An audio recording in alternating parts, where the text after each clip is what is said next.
try to get past all that grass and weeds to film it for you. Sorry, I guess you'll just have to see it in person, which is gonna totally break my heart because it means I'm gonna have to get out of my sweatpants again and wear real shoes this time. And by real shoes, I mean boots, of course. See right past there? That's where the creek is. There really was a lot of grass and stuff. Trust me on this, it wasn't because of laziness. Yeah, now I feel like I'm over-explaining. Okay, moving on. The floor of the kitchen is checkered, which, I guess it gives it old-time charm. What do you all think of the kitchen floor? Please let me know in the comments. And this gigantor pantry, or at least I'm assuming is a pantry. What else do you call this area with shelves so close to the kitchen? And that's really the first of these mega storage areas that I'm going to show you. Just wait until we get to the basement. Laundry areas off the kitchen, because hey, sometimes you might want to multitask and do all your domestic chores at once. If you've been watching closely, the ceiling so far is really cool, right? I love those black beams too. As we go through the house, you will see a lot of dated elements, which means future updates, of course. This is the kind of house where I encourage my buyers to bring vision because you're getting an extremely large lot with a lot of square feet. That has true value.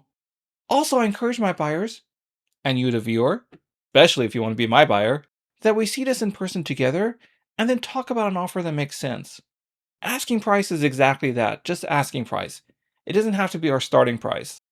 We start a discussion with the seller and see where it goes. If they're motivated, they get to sell their home and you get a sweet deal. I really do love the ceilings, and they change in this area of the house to a natural cedar look. Now let's go look at the backyard as we go through one of 4 sliding doors in this house. Crazy, right? That's a lot of ways to get out of this house. This is your backyard. And see, now that we're a bit closer, there's a lot of grass down there. See? Okay, not really, you can't quite see. And that's because this is one of those older areas where the lots were huge. And rectangular in this particular case. Now onto the basement.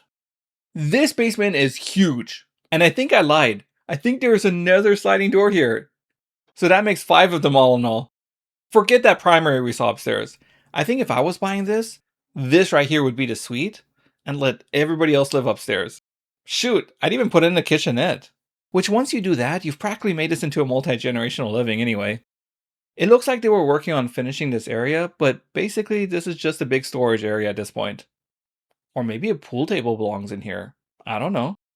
Anyway, the house is huge, and if you want to see this home or any other one out there, send me a message and let's go. As always, good luck on your property search.